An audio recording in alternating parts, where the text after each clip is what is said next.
आज हम बात करने वाले हैं ऑल द ओल्ड नाइब्स के बारे में। ये कहानी है CIA के एजेंट्स की, जिनके बीच एक जासूस छुपा हुआ है जो उनकी सारी खबरों को पहुंचाता है बाहर, जिसकी वजह से सैकड़ों लोगों की जानें गई हैं। मगर अब एक और जासूस को बुलाया गया है जो इस चीज का पता लगाए। कहानी की शुरुआत होती है और हम एक प्लेन को देखते हैं जो कि टर्किश अलायंस का है। तब हमें पता लगता है कि इस प्लेन को हाईजैक कर लिया है आतंकवादियों ने और वो अपनी शर्तें रख रहे हैं सरकार के सामने। थोड़े समय के बाद हम CIA के एजेंट्स को देखते हैं। ये सारे लोग बहुत ही ज्यादा दुखी है क्योंकि कोई कुछ नहीं कर पाया। उस प्लेन के अंदर गोलियां चली जिसमें 100 मासूम लोगों की जान चली गई। ये मंजर बहुत ही भयानक था। सारे लोग इस चीज को लेकर के परेशान हैं। अब समय ऐसे ही बीतने लगता है और देखते ही देखते 8 साल का वक्त बीत जाता है। यहाँ पर हम हेनरी को देखते हैं जो एक CIA एजेंट है। अभी उसे उसके बॉस ने बुलाया है जिसका नाम है विक वोलिंजर। हेनरी पहुंच जाता है और ये दोनों बातें करना शुरू करते हैं। तब विक बताता है कि हमें एक बहुत बड़ी लीड मिली है। हाल ही में एक आतंकवादी को पकड़ा गया था जिसका नाम है इलियास। जब इलियास से पूछताछ हुई तब हमें पता लगा कि वो भी मौजूद था उस हाईजैक में। धीरे धीरे उसने सब कुछ बताना शुरू किया कि उस हाईजैक के दौरान इनका कॉन्टेक्ट हुआ था CIA के किसी एजेंट से जिसने इन्हें खबर दी थी और उसी की वजह से उतने सारे लोगों की जान गई। विक चाहता है कि हेनरी इस चीज का पता लगाए कि 8 साल पहले CIA में कौन कौन से एजेंट्स थे और किन किन लोगों पे शक जा रहा है। इस बार किसी को भी नहीं छोड़ा जाएगा। सबके ऊपर कार्रवाई होगी, चाहे वो तुम हो या फिर मैं। दिक्कत यह है कि 8 साल पहले जो CIA के एजेंट्स थे उनमें से ज्यादातर लोगों ने CIA को छोड़ दिया है, मगर उनसे भी हमें पूछताछ करनी है। मैं तुम्हें एक लिस्ट देने वाला हूँ जिसमें पहला नाम है सीलिया हैरिसन का। तुम उसे जानते हो। इस बात को सुनने के बाद यहाँ पर हेनरी बहुत चक्का रह जाता है क्योंकि 8 साल पहले सीलिया उसकी गर्लफ्रेंड हुआ करती थी और 8 साल पहले इनका कॉन्टेक्ट खत्म हो गया। हेनरी कहता है कि उस बात को 8 साल बीत चुके हैं। 8 साल से हम दोनों के बीच कोई भी कॉन्टेक्ट नहीं है और मुझे पता लगा है कि अब उसकी शादी भी हो चुकी है। विक कहता है कि तुम्हें जाकर के उससे पूछताछ करनी है, वो भी पूरे डिटेल में कि 8 साल पहले क्या हुआ था। हेनरी मान जाता है और इसी दौरान वो संदेश भेजता है सीलिया को। उसका संदेश देखने के बाद सीलिया समझ नहीं पाती कि वो कैसे रिएक्ट करे क्योंकि हेनरी अब उससे मिलना चाहता है। वो भी मान जाती है मिलने के लिए। सीलिया दूसरे शहर में रहती है। हेनरी यहाँ पर आता है और ये दोनों जाकर के बाहर बैठ जाते हैं। सीलिया समझ नहीं पा रही है कि हेनरी क्यों आया है। वो उससे बातों ही बातों में पूछती है कि तुम यहाँ पर क्या कर रहे हो। तब हेनरी बताता है कि 8 साल पहले एक प्लेन हाईजैक हुआ था जिस केस में हम सारे लोग थे। हाल ही में डिपार्टमेंट ने एक आतंकवादी को पकड़ा है जिसका कहना है कि CIA के अंदर कोई ना कोई जासूस छुपा हुआ था जिसने आतंकवादियों को खबर दी थी। मैं उसी बारे में तुमसे बात करना चाहता हूँ। इस बात को सुनने के बाद सीलिया समझ जाती है कि यहाँ पर हेनरी उसके लिए नहीं आया। यहाँ पर बस वो पूछताछ करने आया है एक एजेंट की तरह। हेनरी सीलिया को बताता है कि तुम जो कुछ भी बताओगी सारी चीजें मैं रिकॉर्ड कर रहा हूँ, तो सब कुछ डिटेल में बताना कि आखिर 8 साल पहले हुआ क्या था। तब सीलिया बताना शुरू करती है और कहानी जाती है फ्लैशबैक में। वो बताती है कि 8 साल पहले वो वियना में थी। वहाँ के अमेरिकन एम्बेसी में CIA का एक अलग ही सेक्शन था जहाँ पर ये लोग काम करते थे और इनका काम था छुपे हुए खबरों को निकालना, जितने भी सीक्रेट्स वियना में घूम रहे हैं। सीलिया की जिंदगी यहाँ पर बहुत ही खुशहाल थी। वो बताती है कि मुझे ऑफिस में कोई दिक्कत नहीं थी, मुझे जो चाहिए था मेरे पास हर कोई था। मैंने जैसे बॉस की कल्पना की थी विक एकदम वैसा ही बॉस था। उसके साथ साथ हमारे ऑफिस में बिल नाम का आदमी था जिसे मैं अपने पिता की तरह मानती थी और वो भी मुझे अपनी बच्ची की तरह मानते थे। और अंत में वो बात करती है हेनरी के बारे में कि हेनरी उसका बॉयफ्रेंड था। जैसे बॉयफ्रेंड की उसने कल्पना की थी हेनरी बिल्कुल वैसा था। उसके साथ उसे बहुत ही अच्छा लगता था। सीलिया के लिए सारी चीजें अच्छी चल रही थी। तभी 2012 का समय आया जब प्लेन हाईजैक हुआ था। हाईजैक से पहले जब प्लेन टेक ऑफ करने वाला था तभी इनके पास एक रिपोर्ट आई थी जो कि इनक्रिप्टेड थी और रिपोर्ट के दौरान बताया गया था कि उस प्लेन में कुछ ना कुछ तो गड़बड़ होने वाली है। लेकिन संदेश इतना क्लियर नहीं था। हमें ये तो पता था कि कोई तो प्लेन में गड़बड़ होने वाली है, लेकिन एग्जैक्ट प्लेन पता नहीं था और ये बात भी पता नहीं थी कि वो प्लेन कहाँ जाने वाली है। सारे लोग हम बातें करने लगे। कुछ लोगों का मानना था कि प्लेन जर्मनी जाने वाली है तो कुछ लोगों का मानना था कि यूरोप में कहीं और जाने वाली है। हम सब इस बारे में बात कर ही रहे थे तभी हमें यूरोप से एक मैसेज आया जिसमें जिक्र किया गया था इलियास के बारे में। इलियास का नाम सुनने के बाद हेनरी कहता है कि तुम और उस आदमी के बारे में क्या जानती हो। सीलिया कहती है कि मुझे पता लगा कि वो पहले रशिया में काम किया करता था, बहुत समय तक उसने काम किया, फिर वो खबरी बन गया तुम्हारा, वो तुम्हारे साथ काम करने लगा। मगर इस वक्त उसके साथ कुछ ऐसा हुआ कि उसने हाथ मिला लिया आतंकवादियों से और उसी ने आतंकवादियों को सारी जानकारी दी थी उस प्लेन के बारे में और वो प्लेन हाईजैक हो गया। अब हमें प्लेन के अंदर का दृश्य दिखाया जाता है। जैसे ही प्लेन लैंड होने जाता है सारे आतंकवादी लोगों पे हमला करने लगते हैं। सबसे पहले वो मारते हैं यहाँ के एक एयर होस्टेस को, जिससे हर तरफ ये खबर फैल जाती है। चारों तरफ अफरा तफरी का माहौल है, खास करके CIA के एजेंट्स के बीच। वियना में जो हमारा स्टेशन था वहाँ पर सारे लोग बहुत ही ज्यादा परेशान थे। फिर धीरे धीरे हमारे पास जानकारियां आनी शुरू हो गई। सबसे पहली जानकारी में हमें पता लगा कि ये सारे बच्चों को एक जगह पे इकट्ठा कर रहे हैं ताकि अगर हम लोगों ने इन पे हमला किया तब सारी गोलियां बच्चों को लगेंगी, इसलिए हम इन लोगों पे हमला भी नहीं कर सकते। अगली जानकारी इनके पास आती है कि अंदर 4 आतंकवादी हैं और ये चारों के चारों सोमालियन हैं। अब धीरे धीरे ये लोग अपने कॉन्टेक्ट को बढ़ाना शुरू कर देते हैं। जैसे ही आतंकवादियों से कॉन्टेक्ट होता है ये लोग पूछते हैं कि आखिर तुम लोगों की शर्तें क्या है। वो लोग कहते हैं कि हमारे 5 कैदी हैं, उन्हें तुम लोगों को छोड़ना पड़ेगा। 2 कैदियों को तुम लोगों ने ऑस्ट्रिया में रखा है और बाकी 3 कैदी जर्मनी में है। बस 24 घंटे के अंदर वो 5 के 5 रिहा होने चाहिए वरना हम इन सारे लोगों को मार देंगे। उनकी इन शर्तों को सुनने के बाद सारे लोग और भी ज्यादा परेशान हो जाते हैं। तब हम विक को देखते हैं जो कॉल करता है CIA के सबसे बेहतरीन एजेंट को यानी हेनरी को और उसे पूरी बात बताता है और कहता है कि हमारे पास जो संदेश आया है उसमें इलियस को भी मेंशन किया गया है, तो अब तुम्हारी जिम्मेदारी है कि इसकी सच्चाई बाहर निकालो। हेनरी अपने काम पे लग जाता है। वो एक के बाद एक जाने लगता है अपने सारे खबरियों के पास। वो किसी भी खबरी को नहीं छोड़ता मगर कहीं से भी उसे कोई भी पुख्ता खबर नहीं मिलती। तब अंत में वो चला आता है स्टेशन पे वापस और विक को पूरी बात बताता है कि उसने तकरीबन आधा दर्जन से ज्यादा लोगों से बात करने की कोशिश की मगर उसके पास अभी कोई भी खबर नहीं है।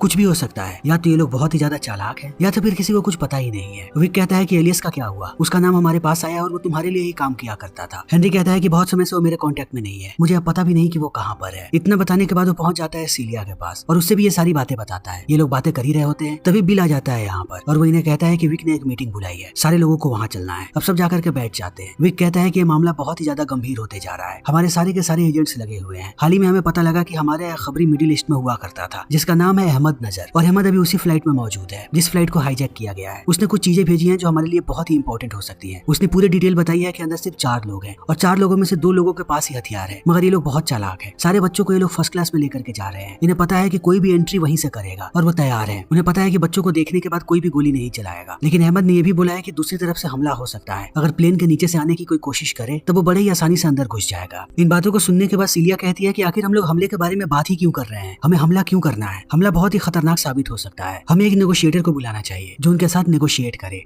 और बीच का कोई रास्ता निकाले। तभी हेनरी कहता है कि जैसे लोगों ने यहाँ पर हाईजैक किया है ये कभी भी नेगोशिएट नहीं करेंगे, या तो इनकी शर्तें पूरी करो वरना ये किसी को नहीं छोड़ेंगे, और ये मरने से भी नहीं डरते। सबको मारने के बाद अगर हमने इन्हें मार दिया तब भी उन्हें कोई फर्क नहीं पड़ेगा, या तो वो खुद ही अपनी जान ले लेंगे, इनसे कोई बात तक नहीं कर सकता। हमारे पास एक ही रास्ता है कि इनकी शर्तों को हम पूरा कर दे, तभी ये सारे लोगों को जिंदा छोड़ेंगे। इन बातों को सुनने के बाद विक कहता है कि मैंने हर जगह की गवर्नमेंट से बात कर लिया, न ऑस्ट्रिया वाले कैदियों को रिहा करने के लिए राजी हैं और न ही जर्मनी वाले, और ये लोग नेगोशिएट भी नहीं करेंगे। तो हमारे पास बस एक ही रास्ता बचता है और वो है हमले का। मगर हमले में लोगों की जान जाएगी ही जाएगी, चाहे हम कितने भी अच्छे तरीके से कुछ भी कर ले, मासूम लोग मारे जाएंगे। यह कदम बहुत ही बड़ा हो सकता है। अब सब लोग परेशानी में यहाँ से निकल जाते हैं। सीलिया जाती है अपनी खबरी के पास जिसका नाम है मोहम्मद। वो घंटों उससे बात करती है, मगर उसकी बातों से उसे अंदाजा हो जाता है कि मोहम्मद को कुछ भी नहीं पता, उसे बस पैसों की जरूरत है, इसीलिए वो कहानियां बना रहा है। तब सीलिया निकल आती है वहाँ से और वापस आकर के वो मिलती है हेनरी से। तभी बिल इन दोनों को बुलाता है अपने दफ्तर में और वो हेनरी से कहता है कि इलियास को तुमसे अच्छे से कोई नहीं जानता, वो तुम्हारा खबरी हुआ करता था। अब मुझे पूरी बात बताओ कि आखिर इलियास कहाँ पर है, और अगर तुम्हें नहीं पता तो क्यों नहीं पता, ये भी बात मुझे बताओ। तब हेनरी पूरी कहानी सुनाना शुरू करता है। जब वो रशिया में था तब उसकी मुलाकात हुई थी इलियास से। उससे मिलते ही हेनरी समझ गया कि इलियास को अपना खबरी बना सकता है। धीरे धीरे इन लोगों में बहुत ही अच्छी दोस्ती हो गई। ये लोग इतने अच्छे दोस्त थे कि इलियास हेनरी को अपने घर पे खाना खाने भी बुलाता था। हेनरी भली भांति वाकिफ था इलियास के पूरे परिवार से। इलियास ने हेनरी के लिए काम करना शुरू कर दिया। तभी थोड़े समय के बाद रशिया में हमला हुआ। सारे के सारे रशियंस भड़क गए। जैसे जैसे उनके पास सबूत आने लगे उन लोगों ने हमारी एम्बेसी के ऊपर जोर डालना शुरू किया। उनका मानना था कि हमारी एम्बेसी उस ब्लास्ट में मिली हुई थी। अब उन्हें कैसे भी सबूत चाहिए थे, और अगर उन्हें सबूत नहीं मिलते और अगर हम कोई एक्शन नहीं लेते तो सबसे पहले हमारे साथ ट्रेड ऑफ करते, और ये CIA कभी भी नहीं चाहती थी। तब CIA ने अपना सबसे गंदा खेल खेला। उन्हें पता था कि इलियास सबसे छोटा टारगेट है और सबसे आसान भी। अगर इलियास को वो लोग रशियंस के हवाले कर दें तब CIA बच सकती है, और CIA ने यही किया। मैं उन्हें समझाता रह गया मगर किसी ने भी मेरी बात नहीं सुनी और सबने इलियास को फंसा दिया। उसके थोड़े समय के बाद मैं गया उसके घर पे। अंदर जाते ही मैंने देखा कि उसके पूरे घर को निस्तो नाबूद कर दिया गया है। चारों तरफ अंधेरा है, न वहाँ पर इलियास है और न ही उसका परिवार। रशियंस उन्हें उठा करके ले गए थे और उसके बाद उन लोगों ने उसके साथ क्या किया ये बात किसी को भी पता नहीं लगा। मैंने भी उसे ढूंढना बंद कर दिया। तभी थोड़े समय के बाद मुझे इलियास की खबर मिली कि अब वो आतंकवादियों के साथ मिल चुका है। इसे मैं अपनी नाकामयाबी मानता हूँ। इलियास एक अच्छा इंसान हुआ करता था मगर हमने उसे आतंकवादी बना दिया। अभी इनकी बात चली रही होती है तभी विकी ने फिर से बुलाता है और बताता है कि अहमद ने फिर से इन्फॉर्मेशन भेजी है। उसने कहा है कि हम कोई भी अटैक ना करें क्योंकि आतंकवादियों ने प्लेन के नीचे कैमरा लगा करके रखा है। अगर कोई भी सिपाही अगल बगल में आएगा तो उन्हें पता लग जाएगा, फिर वो सबको मारना शुरू कर देंगे। अब सारे लोग सोच में पड़ जाते हैं कि आतंकवादियों ने इतनी जल्दी नीचे कैमरा लगाया कैसे, और अहमद इतनी आसानी से अपने संदेश बाहर कैसे भेज रहा है। सीलिया कहती है कि हमें ये बात ऑस्ट्रियंस के साथ शेयर करनी चाहिए, मगर विक कहता है कि मैं नहीं चाहता कि किसी भी कीमत पर नाम बाहर आए अहमद का। अगर ये बात प्लेन के अंदर तक चली गई तब वो लोग अहमद को मार देंगे। फिर सारे लोग शांत हो जाते हैं। दूसरी तरफ हम बिल को देखते हैं जिसके पास किसी का कॉल आता है। कॉल पे बात करने के बाद वो जल्दी से जाने लगता है अपने घर की तरफ, और वो अपने ऑफिस को भी बंद नहीं करता, खुला ही छोड़ के चला जाता है। तब सीलिया को मौका मिल जाता है अंदर जाने का। अंदर जाने के बाद वो सारे फाइल्स को निकालने लगती है। सबसे पहले वो फाइल बाहर निकालती है इलियास का। उसे पता लगता है कि जब रशियंस ने उसे पकड़ा तब थोड़े समय के बाद उसकी बेटी और उसकी बीबी को मार दिया गया। वहाँ से इलियास पागल हो गया और उसने शायद योजना बना करके हाईजैकिंग करवाई है। वो सारे लोगों से बदला लेना चाहता है जिन लोगों की वजह से उसकी जिंदगी बर्बाद हो गई। उसके पास सब कुछ था मगर एक ही झटके में सब कुछ खत्म हो गया। वो खास करके हेनरी से बदला लेना चाहता है क्योंकि हेनरी उसका सबसे अच्छा दोस्त हुआ करता था। अब इस बात की पुष्टि हो चुकी है कि एलियस ही इसका मास्टरमाइंड है। तब वह अहमद के भेजे हुए संदेशों को पढ़ने लगती है। जब वो 2-3 बार दोनों पेपर्स को पढ़ती है तब उसे एहसास होता है कि दूसरी बार जो इन्फॉर्मेशन आई है शायद वो अहमद ने नहीं बल्कि किसी और ने भेजा है।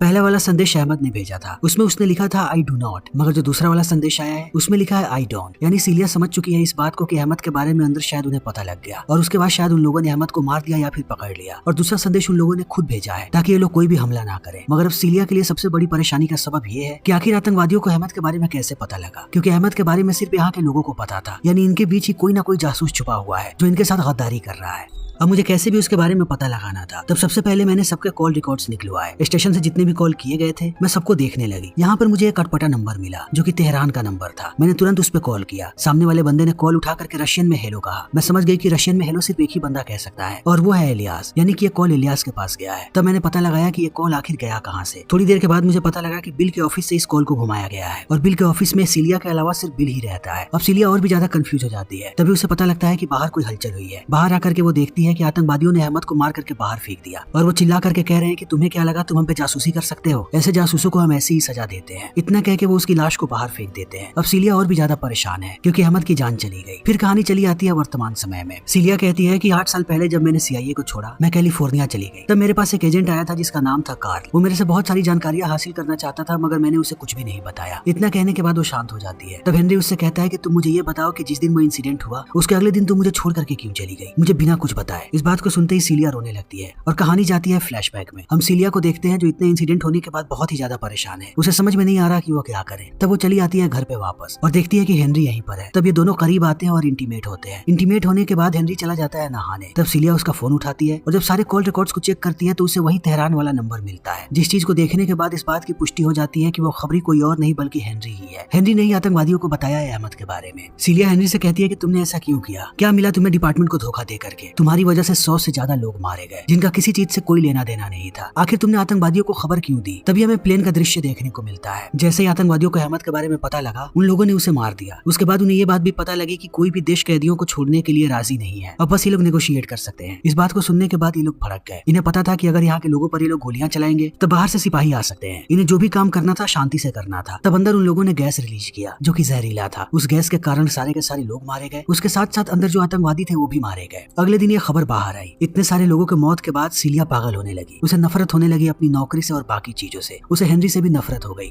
उसका मानना है कि हेनरी की वजह से इतने सारे लोग मारे जा चुके हैं मगर फिर भी वो हेनरी से प्यार करती है। वो नहीं चाहती है कि वो हेनरी के खिलाफ कार्यवाही करवाए और हेनरी जेल चला जाए। इसीलिए बिना किसी को कुछ बताए वो चुपचाप कैलिफोर्निया आ गई। सीलिया हेनरी को कहती है कि मुझे पता है कि तुम यहाँ पर क्यों आए हो। तुम सारी की सारी चीजें मेरे सर पे डालना चाहते हो और बिल के। जहाँ तक मैं तुम्हें जानती हूँ तुमने पहले ही बिल के पत्ते बिछा दिए होंगे। अब कहानी फिर से फ्लैशबैक में जाती है और हमें पता लगता है कि सीलिया के पास जैसे ही हेनरी का संदेश आया वो बहुत ही बुरी तरीके से डर गई क्योंकि वो पुरानी चीजों को भूल चुकी थी। मगर अब उसे पता लग गया है कि फिर से केस को रीओपन किया जा रहा है और हेनरी अपनी जान बचाने के लिए उसे फंसाएगा। मगर सीलिया फंसना नहीं चाहती। अब उसका एक परिवार है, उसकी एक छोटी सी बच्ची है। तब अपने आप को बचाने के लिए वो सीधा पहुंची कार्ल के पास और उसे पूरी बात बता दी उसने। तब कार्ल ने कहा कि यहाँ पर एक रेस्टोरेंट है, तुम हेनरी को लेकर के वहीं पर आओ। हमारा आदमी वहाँ पर वाइन सर्व करेगा जिस वाइन में जहर होगा, तो चाहे कुछ भी हो जाए तुम्हें वाइन नहीं पीनी है, वो वाइन तुम हेनरी को पिलाना। और वर्तमान समय में हम देखते हैं कि हेनरी ने वाइन को पी लिया है। वो अब अपनी आखिरी सांसें ले रहा है। तब सीलिया उससे रोते हुए कहती है कि आखिर तुमने मुझे धोखा क्यों दिया और तुमने आतंकवादियों के साथ हाथ क्यों मिलाया। तब हेनरी पूरी कहानी बताता है और कहता है कि उस रात जब तुम मोहम्मद से मिलने गई थी तब मैं तुम्हारा पीछा कर रहा था क्योंकि कहीं कुछ भी सुरक्षित नहीं था। तभी मुझे इलियास मिला और इलियास ने कहा कि मोहम्मद उसके लिए काम करता है और वो लोग तुम्हें मारने वाले हैं। अगर मैंने उन्हें कोई जानकारी नहीं दी तो वो लोग तुम्हें मार देंगे। मैं तुमसे बेइंतहा मोहब्बत करता था और मैं अभी भी तुमसे मोहब्बत करता हूँ। तुम्हारी जान बचाने के लिए मैंने सारी की सारी जानकारी उन्हें दे दी, इसीलिए आज तुम जिंदा हो। जैसे ही वो सारी बातें कहता है सीलिया बहुत ही ज्यादा रोने लगती है और वो कहती है कि शुरू से ही जैसे ही इलियास को सीआईए वालों ने पकड़ा उसने सीधा तुम्हारा नाम ले लिया। मगर सीआईए वालों को इस बात की पुष्टि करनी थी। ये मीटिंग मेरे लिए नहीं बल्कि तुम्हारे लिए थी। वो लोग इसलिए चाहते थे कि मैं तुमसे मिलूं ताकि तुम सारी चीजों को एक्सेप्ट कर लो।